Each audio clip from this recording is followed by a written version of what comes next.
Hey, good morning. It's Uncle Lou here. Yeah, that's right. It's me, Uncle Lou, live for you on LouTube today. Thanks for watching. I really appreciate it. Also, and two, it's Pac-12 week here on LouTube. We're dedicating one full week to each five of the Power 5 conferences. We've done the ACC and the Big 12 already. This week is the Pac-12 week, and up today in today's video, I'm going to tell you which players in the Pac-12 I think have a shot, however small, at the Heisman Trophy in 2018. Let's do it. All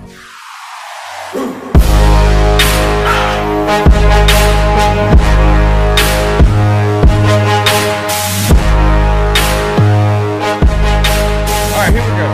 2018 Heisman Trophy candidates from the Pac-12. Now, if you're new around here, go ahead and subscribe. I post college football videos almost every single day of the year. I do 4 live shows a week, Monday and Wednesday, 3 o'clock Eastern, Tuesday and Thursday, 10 p.m. Eastern. Check those out if you haven't already. Give this video a thumbs up if the Pac-12 or the Heisman Trophy is something you're interested in this season, and let's go ahead and get started. Now, up first on my list of Pac-12 Heisman Trophy candidates for 2018, I'm going to put Bryce Love. Big surprise, I know. This guy was in the Heisman Trophy discussion and Heisman Trophy talks all of last year, and for good reason. The guy put up monster numbers on a pretty good team.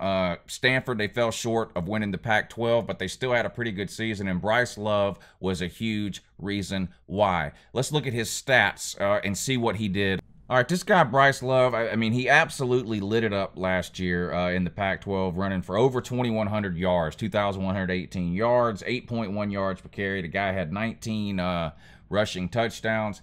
Now, if you want to point to any shortcomings or deficiencies, or if you're looking for a reason to say, well, I don't think he's going to win it this year, there's a couple of things you can look at. Number one, he's pretty much a one-trick pony. He's not a return guy. He doesn't catch a whole lot of passes. I think he had 33 yards receiving all of last year. So he's pretty much a running back. Now, he does it probably as good as anybody in America when it comes to running the ball, but that's all he does.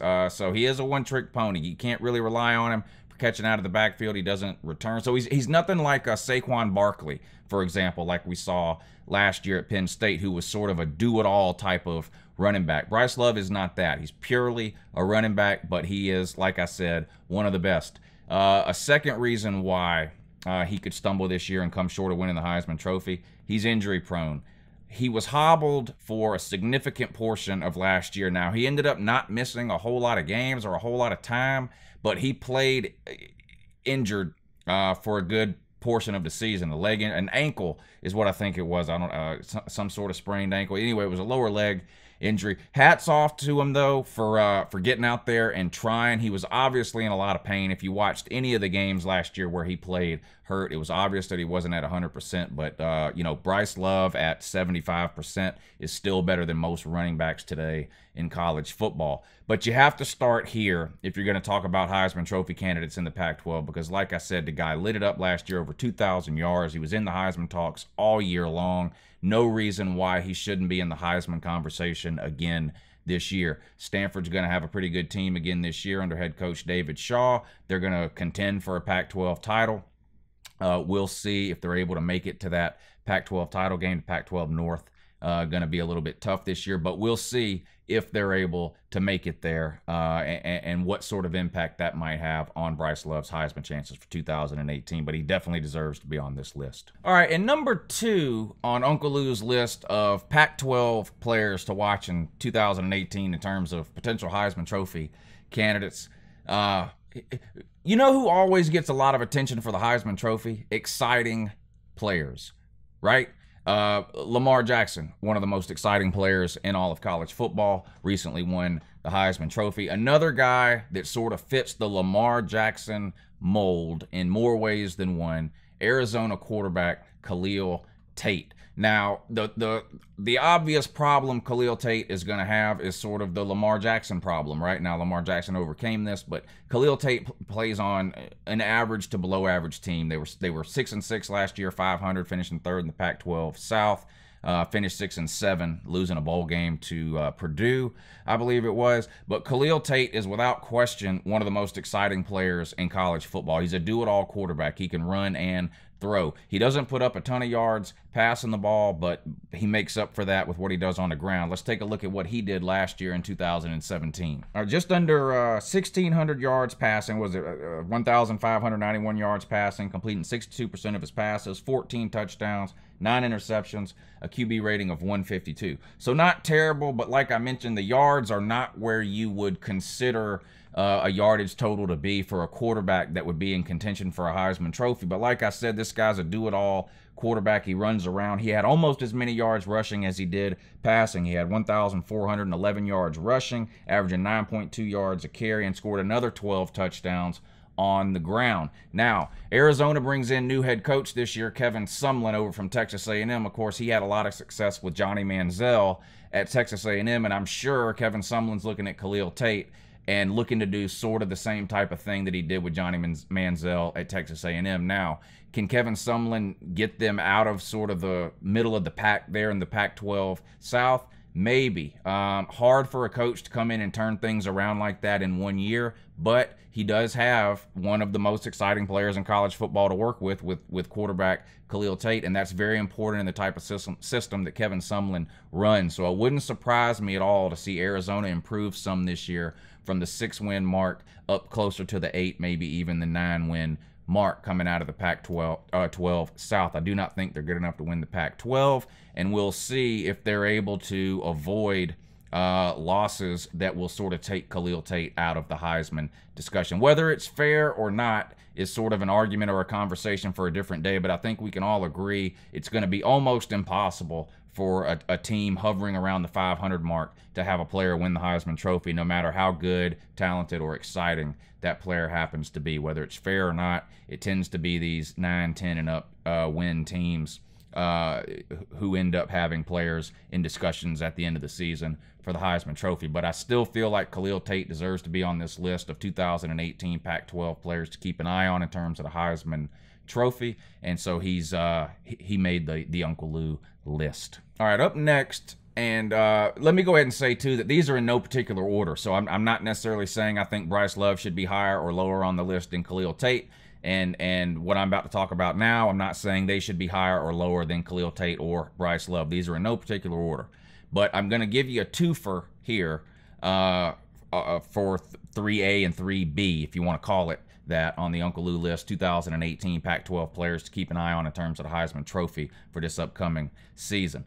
The Washington Huskies, Jake Browning and Myles Gaskin.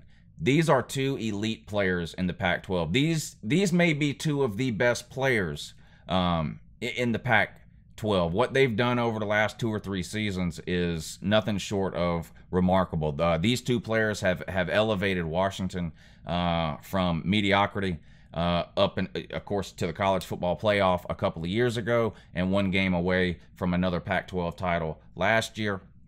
But these two guys definitely deserve to be on the Heisman Trophy list for Pac-12 players in 2018. Now, before I get into sort of what they've done to deserve this, let me sort of go backwards here and start with some negatives here. And the negatives really are out of their control in this case. Both these players play for the same team, obviously. I'm of the opinion that, and again, you can put this in the category of might not be fair, but this is just sort of the reality of the situation. More people watch football played in the Midwest and on the East Coast than people that watch football played on the West Coast. There's a couple of reasons for that. Time zones are the primary reason. Most people on the East Coast and in the Midwest watch the 7:30 or 8 o'clock games at night, and that tends to be the last game that most people watch. A lot of these Pac-12 games come on at 9 o'clock Eastern, 9:30 Eastern, it's even 10 or 10:30 Eastern in some cases. And, this isn't me hating on the Pac-12. This isn't me, I'm not making anything up. You can check the TV ratings. I mean, it's just a fact of life. These games that come on at 9 o'clock and later have lower ratings than the games that, and I'm talking Eastern time zone here. Because you got to remember, a game that comes on at 7:30 on the West Coast, that's 10:30 East Coast. the ratings are lower for games that come on that late. So it's less people see all the players on this list. So I'm of the opinion that in today's age, it's harder for a West Coast player to win the Heisman than it is a Midwest or an Eastern, East Coast or Southeast player to win it. Again, I'm not saying whether that's fair or not. That's just my opinion. I think it's harder because there's less eyeballs, less people know. I mean, let's just be serious. Less people know about Pac-12 players in general than know about Midwest or East Coast players. That's just the reality of the situation. So you have that working against you if you're Washington, and then you have the fact that both these guys are on the same team. So if Jake Browning is putting up huge numbers and throwing for 400 yards in a game and 4 touchdowns, it's unlikely that Myles Gaskin is going to be rushing for 250 yards and 4 touchdowns in that same game, right? Now, Jake Browning has the ability to throw for 400 yards in a game and 4 touchdowns. Myles Gaskin definitely has the ability to rush for 250 and 4 scores in a game. It's just that those are the types of games that garner Heisman attention, and the odds of both of those guys getting enough of those games, since they play on the same team, to pass the other guys on this list, I think is slim to none. And again, not saying that that's fair. I think these are 2 of the best players in the Pac-12. Well, let's put their stats up from last year and take a look at them. All right, we'll start with Jake Browning. Now, he threw for 2,719 yards last year. Again, these are not eye-popping numbers for a quarterback, and I'll give you a comparison on that here in a second, but 2,719 yards passing, 68% completion. That is I mean, that is unbelievable. I don't know how much you know or don't know about completion percentages, but anything around 60% is considered really, really good. Anything above 62 or 63% is considered elite. You know, you see somebody completing 63, 64, 65% of their passes. That's the cream of the crop, the top of the, I mean, that's the best of the best. This guy's completing 68%. That is just unbelievable. 19 touchdowns to only 5 interceptions, a rating of 152. Now, he doesn't run around a whole lot. He only had, I think, 25 yards total rushing when you account for sacks, because, of course, they deduct that from your rushing total. But he had 7 touchdowns on the ground. So I'll admit, I didn't watch every Washington game start to finish. I'm guessing this is a lot of goal line rushing touchdowns, because with the 25-yard rushing total, I don't imagine he had very many 40 or 50-yard touchdown runs. I'm guessing these are like goal line situations, but he did add 7 scores on the ground. Now, let's compare that to 2 guys in the Pac-12 last year who all season long were in the Heisman conversation. Both fell a little short, but both were considered Heisman candidates throughout the entire season. Of course, I'm talking about Sam Darnold and Josh Rosen. Sam Darnold threw 4,100 yards last year.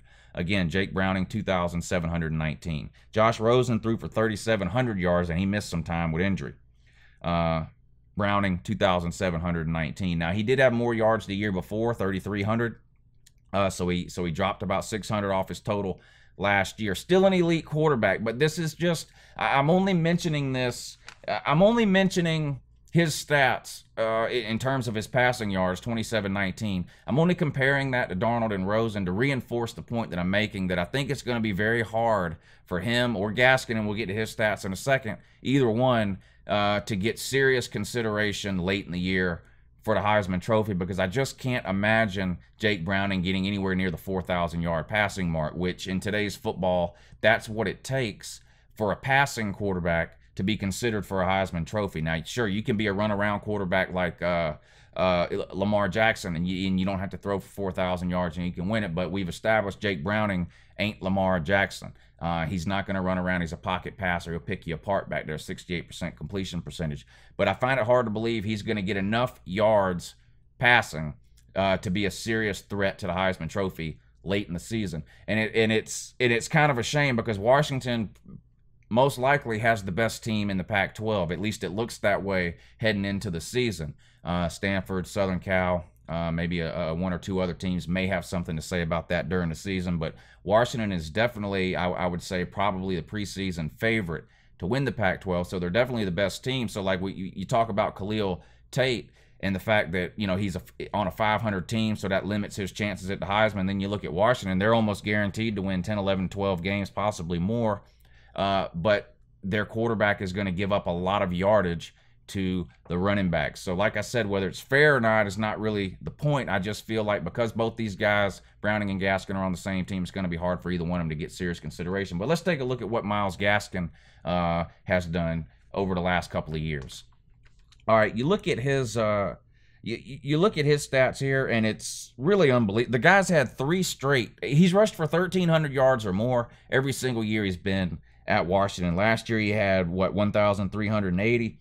Averaged 6.2 yards a carry, 21 touchdowns. Now, he catches the ball, so this is an advantage he has over somebody like a Bryce Love, who tends to be just a running back, doesn't do a whole lot of catching out of the backfield, doesn't return kicks, anything like that. He does do some catching out of the backfield. He had 232 yards receiving last year and added 3 touchdowns receiving to the 21 that he had on the ground. So Myles Gaskin, an elite running back.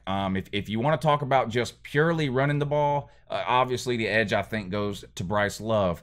Gaskin is a little bit undersized too. I think he's about 210 or 5'10 and right around 200 pounds. So a little bit undersized. So he doesn't have the size of a Bryce Love, but he's quick, he's fast, and he fits in perfect with what Peterson is trying to do there with that Washington offense. An elite running back here, this Myles Gaskin. He may be more dangerous to opponents than Jake Browning. Now, Jake Browning may have a brighter NFL future.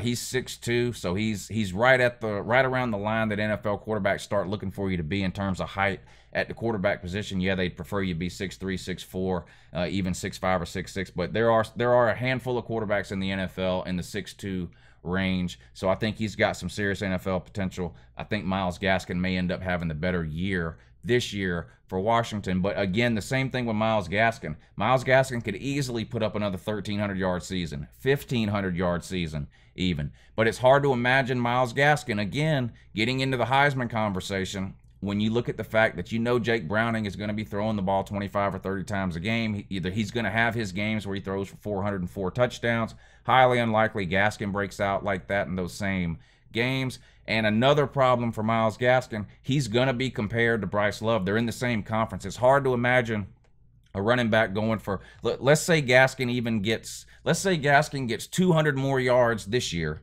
than he got last year. That would put him at 1,500. And let's say Bryce Love gets 200 yards less. That's 1,900. That still gives Bryce Love 400 yards more rushing than it would Myles Gaskin. So I would find it almost impossible for Myles Gaskin to get into a serious Heisman conversation towards the end of this season. Not because he's not talented enough, just because I don't think he's going to be able to put up the numbers in Washington's offense that it would take for a running back in the Pac-12 to be in serious contention for that Heisman come November.